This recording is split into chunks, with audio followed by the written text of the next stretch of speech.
ಶ್ರೀಕೃಷ್ಣಾಯ ನಮಃ. ವಸುದೇವಸುತಂ ದೇವಂ ಕಂಸಚಾಣೂರಮರ್ದನಂ ದೇವಕೀ ಪರಮಾನಂದಂ ಕೃಷ್ಣಂ ವಂದೇ ಜಗದ್ಗುರುಂ. ಬ್ರಹ್ಮಸ್ಥಾನ ಸರೋಜಮಧ್ಯವಿಲಸತ್ ಚೀತಾಂಶುಪೀಠಸ್ಥಿತಂ ಸ್ಫೂರ್ಜತ್ಸೂರ್ಯರುಚಿಂ ವರಾಭಯಕರಂ ಕರ್ಪೂರಕುಂದೋಜ್ವಲಂ ಶ್ವೇತಸ್ರಗ್ವಸನಾನುಲೇಪನಯುತಂ ವಿದ್ಯುದೃಚಾ ಕಾಂತಯ ಸಂಶ್ಲಿಷ್ಟಾರ್ಧತನುಂ ಪ್ರಸನ್ನವದನಂ ವಂದೇ ಗುರುಂ ಸಾದರಂ. ಶ್ರೀಗುರುಭ್ಯೋ ನಮಃ. ಲಂಬೋದರಂ ಪರಮಸುಂದರಮೇಕದಂತಂ ರಕ್ತಾಂಬರಂ ತ್ರಿನಯನಂ ಪರಮಂ ಪವಿತ್ರಂ ಉದ್ಯದ್ದಿವಾಕರ ಕರೋಜ್ವಲಕಾಯಕಾಂತಂ ವಿಘ್ನೇಶ್ವರಂ ಸಕಲವಿಘ್ನಹರಂ ನಮಾಮಿ. ತ್ವಾಂ ದೇವ ವಿಘ್ನದಲನೇತಿ ಚ ಸುಂದರೇತಿ ಭಕ್ತಿಪ್ರಿಯೇತಿ ಸುಖದೇತಿ ಫಲಪ್ರದೇತಿ ವಿದ್ಯಾಪ್ರದೇತ್ಯಗಹರೇತಿ ಚ ಯೇ ಸ್ತುವಂತಿ ತೇಭ್ಯೋ ಗಣೇಶವರದೋ ಭವ ನಿತ್ಯಮೇವ. ಶ್ರೀ ಮಹಾಗಣಪತಯೇ ನಮಃ. ಯಾ ಕುಂದೇಂದು ತುಷಾರಹಾರಧವಳ ಯಾ ಶುಭ್ರ ವಸ್ತ್ರಾವೃತ ಯಾ ವೀಣಾ ವರದಂಡಮಂಡಿತಕರ ಯಾ ಶ್ವೇತ ಪದ್ಮಾಸನ ಯಾ ಬ್ರಹ್ಮಾಚ್ಯುತ ಶಂಕರ ಪ್ರಭೃತಿಭಿಃ ದೇವೈಃ ಸದಾ ವಂದಿತಾ ಸಾ ಮಾಂ ಪಾತು ಸರಸ್ವತೀ ಭಗವತಿ ನಿಶ್ಶೇಷ ಜಾಡ್ಯಾಪಃ. ಶ್ರೀ ಸರಸ್ವತ್ಯೇ ನಮಃ. ವೇದಾರ್ಥತತ್ವವಿಶದೀಕರಣೇನ ಪುಂಸಾಂ ಉಚ್ಚೈರ್ಗತಿಂ ಜಗತಿಯೋ ದಯಾಯ ವಿಧಾತುಂ ರಮ್ಯಾಂ ಪುರಾಣಪದವೀಂ ಪ್ರಣಿನಾಯ ತಸ್ಮೈ ಲೋಕೇಶವೈಭವಪುಷೇ ಋಷಯೇ ನಮಸ್ತಾತ್.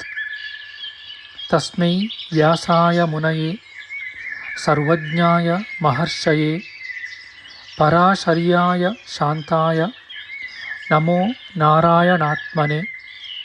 ಶ್ರೀ ವ್ಯಾಸಾಯ ನಮಃ.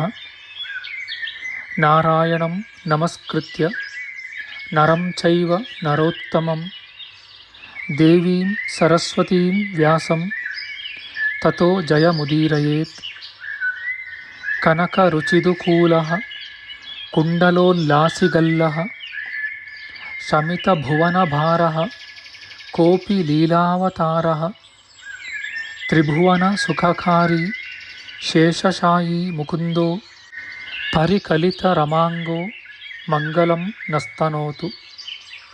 ನಮಾಮಿ ಗೋವಿಂದ ಪದಾರವಿಂದಂ ಸದೇಂದಿರಾನಂದನಮುತ್ತಮಾಡ್ಯಂ ಜಗಜ್ಜನಾನಾಂ ಹೃದಯ ಸನ್ನಿವಿಷ್ಟಂ ಮಹಾಜನೈಕಾಯನಮುತ್ತಮೋತ್ತಮಂ. ನಮಸ್ತೆ ಚಕ್ರಹಸ್ತಾಯ ಶಾಂಗಹಸ್ತಾಯ ತೇ ನಮಃ. ನಂದಹಸ್ತಾಯ ತೇ ವಿಷ್ಣೋ ಶಂಖಹಸ್ತಾಯ ತೇ ನಮಃ.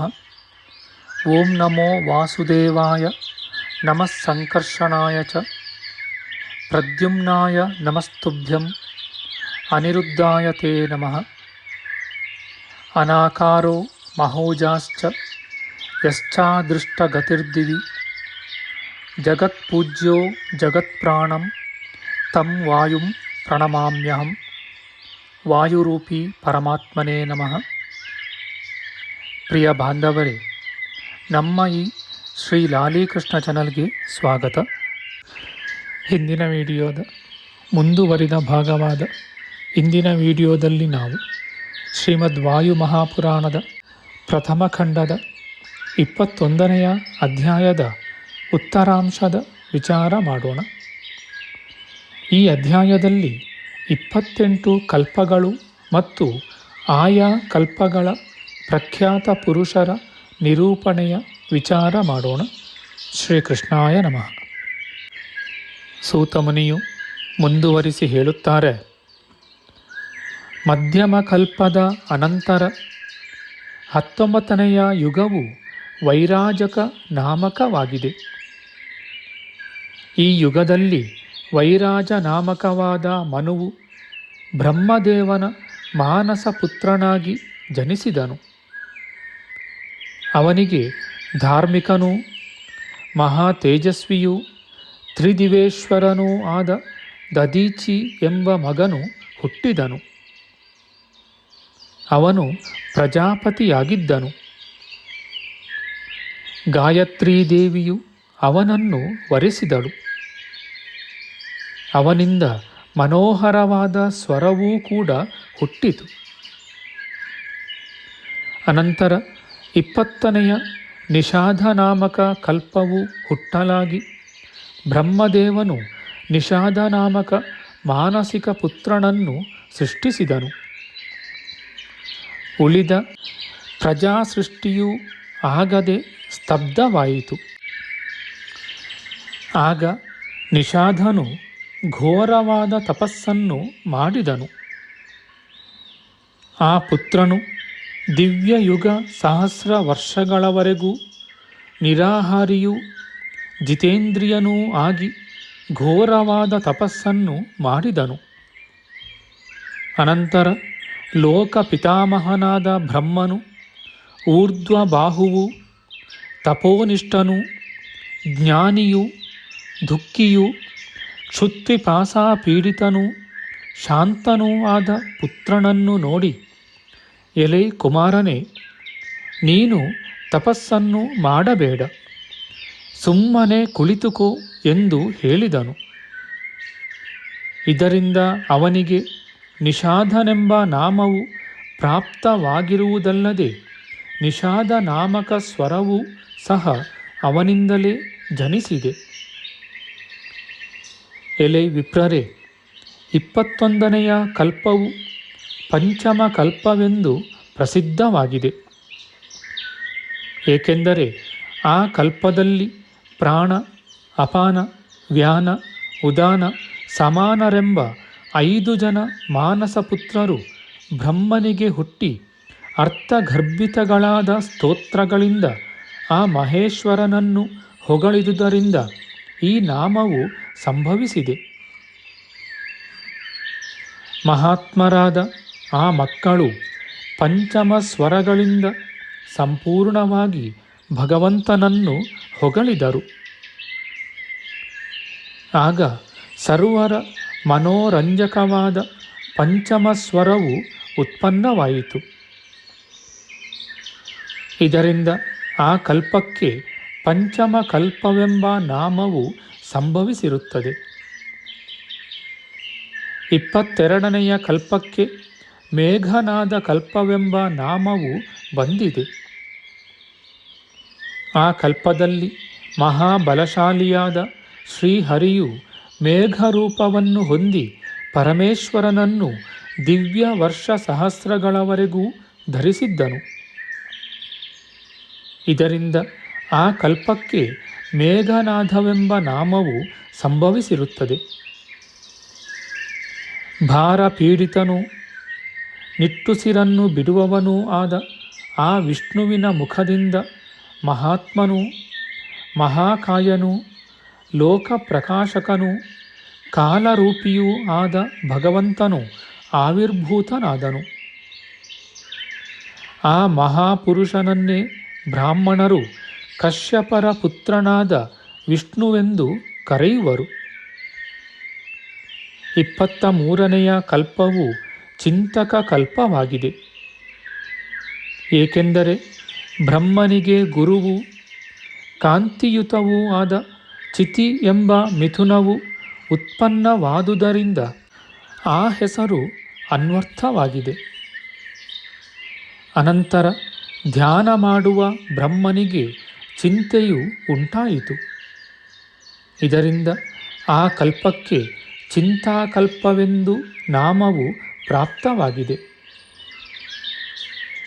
24ನೆಯ ಕಲ್ಪಕ್ಕೆ ಆಕೂತಿ ಕಲ್ಪವೆಂದು ಸಂಜ್ಞೆಯು ಉಂಟಾಗಿದೆ. ಆ ಕಲ್ಪದಲ್ಲಿ ಆಕೂತಿ ನಾಮಕರಾದ ದಂಪತಿಗಳು ಜನಿಸಿದುದರಿಂದ ಈ ಹೆಸರು ಬಂದಿದೆ. ಬ್ರಹ್ಮದೇವನು ಪ್ರಜೆಗಳನ್ನು ಸೃಷ್ಟಿ ಮಾಡುವಂತೆ ಆಕೂತಿಗೆ ಆಜ್ಞಾಪಿಸಿದನು. ಅದರಂತೆಯೇ ಪ್ರಜಾಸೃಷ್ಟಿಯು ಉಂಟಾಯಿತು. ಆದುದರಿಂದ ಆ ಕಲ್ಪಕ್ಕೆ ಆಕೂತಿ ಕಲ್ಪವೆಂಬ ನಾಮವು ಉಂಟಾಗಿದೆ. 25ನೆಯ ಕಲ್ಪವು ವಿಜ್ಞಾತಿ ನಾಮಕವಾಗಿದೆ. ವಿಜ್ಞಾತಿ ದೇವನು ಅವನ ಪತ್ನಿ ಇವರಿಬ್ಬರೂ ಈ ಯುಗದಲ್ಲಿ ಜನಿಸಿದರು. ಪುತ್ರಾಕಾಂಕ್ಷೆಯುಳ್ಳ ಆ ವಿಜ್ಞಾತಿಯು ಧ್ಯಾನ ಮಾಡಲು ಆಧ್ಯಾತ್ಮ ವಿಚಾರವು ಹೊರಗೆ ಬಂದದ್ದರಿಂದ ಆ ಕಲ್ಪಕ್ಕೆ ವಿಜ್ಞಾತಿ ಎಂಬುದಾಗಿ ನಾಮವು ಬಂದಿರುತ್ತದೆ. ಯಾವ ಕಲ್ಪದಲ್ಲಿ ಆತ್ಮ ವಿಚಾರವು ವಿಜ್ಞಾತವಾಯಿತೋ ಆ ಕಲ್ಪಕ್ಕೆ ವಿಜ್ಞಾತ ಕಲ್ಪವೆಂದು ನಾಮವು ಪ್ರಾಪ್ತವಾಗಿದೆ. 26ನೆಯ ಕಲ್ಪವು ಮನನಾಮಕವಾಗಿದೆ. ಆ ಕಲ್ಪದಲ್ಲಿ ಶಾಂಕರೀ ದೇವಿಯು ದಂಪತಿಗಳನ್ನು ಸೃಷ್ಟಿಸಿದಳು. ಪ್ರಜೆಗಳನ್ನು ಸೃಷ್ಟಿಸಬೇಕೆಂಬ ಇಚ್ಛೆಯುಳ್ಳ ಬ್ರಹ್ಮದೇವನು ಪ್ರಜಾ ಸಂಭಾವನೆಯಿಂದ ಕೂಡಿ ಸೃಷ್ಟಿ ಮಾಡಿರುವುದರಿಂದ ಆ ಕಲ್ಪಕ್ಕೆ ಪ್ರಜಾ ಸಂಭಾವನಾ ಎಂಬ ನಾಮವು ಬಂದಿದೆ. 27ನೆಯ ಕಲ್ಪವು ಭಾವನಾಮಕವಾಗಿದೆ. ಅದರಲ್ಲಿ ಪೌರ್ಣಮಾಸಿ ದೇವಿಯು ಅವಳ ಪತಿಯು ದಂಪತಿಗಳಾಗಿ ಉದ್ಭವಿಸಿದರು. ಪ್ರಜೆಗಳನ್ನು ಸೃಷ್ಟಿಸಲು ಇಚ್ಛೆಯುಳ್ಳ ಪರಮೇಷ್ಠಿಯಾದ ಬ್ರಹ್ಮನು ಪರಮಪುರುಷನೂ ಉತ್ತಮನೂ ಆದ ಈಶ್ವರನನ್ನು ಧ್ಯಾನ ಮಾಡಿದನು. ಆಗ ಕಿರಣಗಳ ಮಂಡಲಗಳಿಂದ ಆವೃತನಾದ ಯಜ್ಞಪುರುಷನು ಭೂಮಂಡಲದಿಂದ ಸ್ವರ್ಗದವರೆಗೂ ವ್ಯಾಪ್ತವೂ ದಿವ್ಯವೂ ಆದ ಶರೀರದಿಂದ ಪ್ರಕಾಶಿಸಿದನು. ಅನಂತರ 1,000 ವರ್ಷಗಳಾದ ಮೇಲೆ ಸಂಪೂರ್ಣವಾದ ಜ್ಯೋತಿ ಮಂಡಲದಿಂದ ಉತ್ಪನ್ನವಾದ ಸೂರ್ಯನ ದಿವ್ಯ ತೇಜಸ್ಸನ್ನು ನೋಡಿದನು.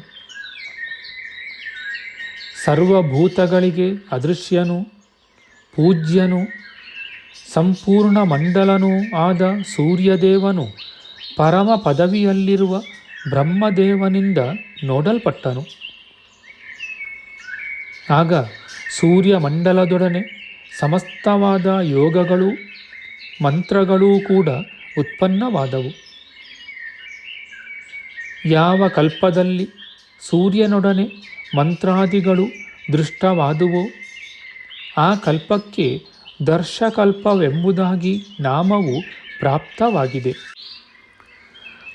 ಯಾವಾಗ ಪರಮೇಷ್ಠಿಯಾದ ಬ್ರಹ್ಮದೇವನ ಮನಸ್ಸಿನಲ್ಲಿ ಸಂಪೂರ್ಣನೂ ಪೂಜ್ಯನೂ ಆದ ಚಂದ್ರನು ಹೊಳೆದನೋ ಅದಕ್ಕೆ ಪೌರ್ಣಮಾಸಿ ಎಂಬ ನಾಮವು ಉಂಟಾಯಿತು.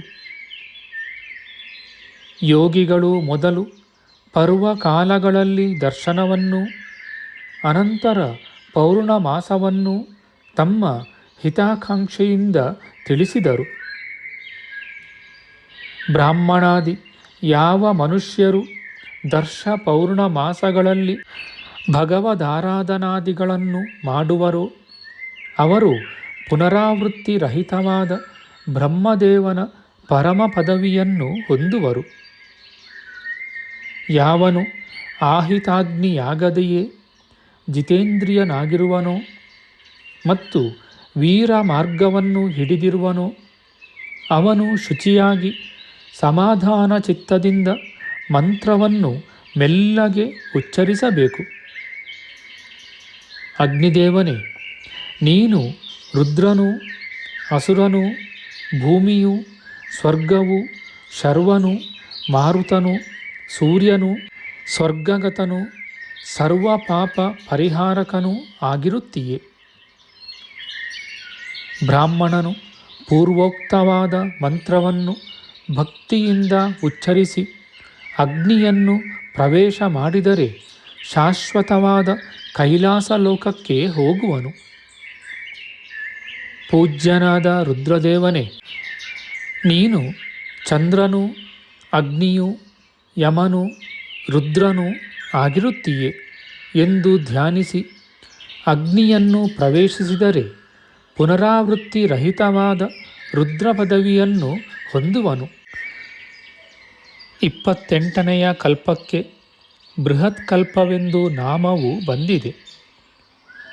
ಏಕೆಂದರೆ ಬ್ರಹ್ಮದೇವನು ಪ್ರಜಾಕಾಮದಿಂದ ಸೃಷ್ಟಿ ಮಾಡಲಿಚ್ಛಿಸಿ ಮನಸ್ಸಿನಲ್ಲಿ ಧ್ಯಾನ ಮಾಡಲಾಗಿ ಬೃಹತ್ಸಾಮ ರಥಂತರವೆಂಬ ಸರ್ವತೋಮುಖವಾದ ಮಂತ್ರಗಳು ಉತ್ಪನ್ನಗಳಾದವು. ಆದುದರಿಂದ ಆ ಕಲ್ಪಕ್ಕೆ ಬೃಹತ್ ಕಲ್ಪವೆಂದು ನಾಮವು ಉಂಟಾಗಿದೆ. ರಥಂತರ ನಾಮಕವೂ ಉತ್ತಮವೂ ಆದ ಸೂರ್ಯಮಂಡಲವು 88 ಸಹಸ್ರ ಯೋಜನಗಳ ದೂರದಲ್ಲಿದೆ. ತದನಂತರ ಬ್ರಹ್ಮಾಂಡವು ಇರುತ್ತದೆ. ಆದುದರಿಂದ ಬ್ರಹ್ಮಾಂಡವು ಅಭೇದ್ಯವಾಗಿದೆ.